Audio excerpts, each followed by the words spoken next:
Hello दोस्तों, आज हम विक्रम बेताल की कहानी सुनाने जा रहे हैं। किसकी स्त्री भाग 2। जो भी गलती हो माफ़ कर दीजिएगा। चलिए शुरू करते हैं। इसकी स्त्री यमुना के किनारे धर्मस्थान नामक एक नगर था। उस नगर में गणदीप नाम का राजा राज करता था। उसी में केशव नाम का एक ब्राह्मण भी रहता था। ब्राह्मण यमुना के तीर पर जब तप किया करता था। उसका एक लड़की थी जिसका नाम मालती था। वह बड़ी रूपवती थी। जब वह ब्याह के योग हुई तो उसके माता पिता और भाई को चिंता हुई। संयोग से एक दिन जब ब्राह्मण अपने किसी यजमान की बारात में गया था और भाई पढ़ने गया था, तभी उसके घर में एक ब्राह्मण का लड़का आया। लड़की की माँ ने उसके रूप और गुण को देखकर उससे कहा कि मैं तुमसे अपनी लड़की का ब्याह करूंगी। होनहार की बात की। उधर ब्राह्मण पिता को भी एक दूसरा लड़का मिल गया और उसने उसी लड़के को भी यही वचन दे दिया। उधर ब्राह्मण का लड़का जहाँ पढ़ने गया था वह वहाँ एक लड़के से यही वादा कर आया। कुछ समय बाद बाप बेटे घर में इकट्ठे हुए तो देखते क्या है कि वहाँ एक तीसरा लड़का और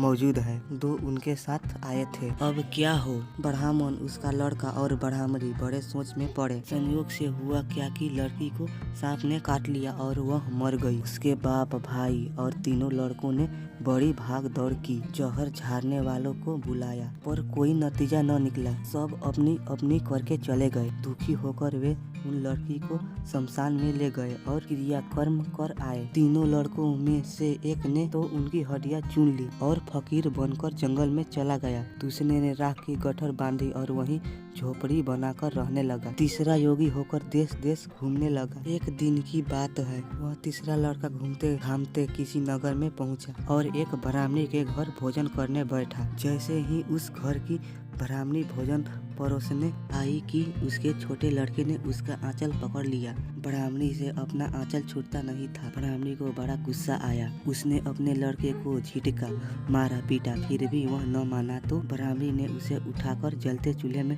पटक दिया। लड़का जलकर राख हो गया। ब्राह्मण बिना भोजन किए ही उठ खड़ा हुआ। घर वाले ने बहुत कहा पर वह भोजन करने के लिए राजी न हुआ। उसने कहा, जिस घर में ऐसी राक्षसी हो उसमें मैं भोजन नहीं कर सकता। इतना सुनकर वह आदमी भीतर गया और संजीवनी विद्या की पोथी लाकर एक मंत्र पढ़ा। जलकर राख हो चुका लड़का फिर से जीवित हो गया। यह देखकर ब्राह्मण सोचने लगा कि अगर यह पोथी मेरे हाथ पड़ जाए तो मैं भी उस लड़की को फिर से जिया सकता हूँ। इसके बाद उसने भोजन किया और वहीं ठहर गया। जब रात को सब खा पीकर सो गए तो वह ब्राह्मण चुपचाप पोटी लेकर चल दिया। जिस स्थान पर उस लड़की को जलाया गया था वहां जाकर उसने देखा कि दूसरे लड़के वहां बैठा बातें कर रहा है। इस ब्राह्मण के यह कहने पर कि उसे संजीवनी विद्या की पोटी मिल गई है और वह मंत्र पढ़कर लड़के को जिया सकता है। उन दोनों ने हड्डियां और राख निकाली। ब्राह्मण ने जैसे ही मंत्र पढ़ा वह लड़की जी उठी।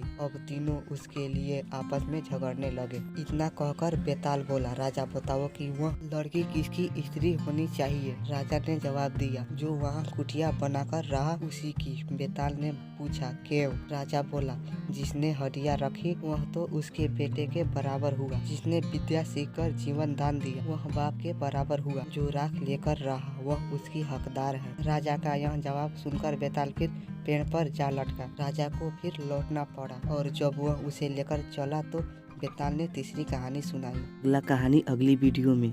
अगर आप लोगों ने पिछला वीडियो नहीं देखा होगा तो वह भी देख लीजिएगा। धन्यवाद।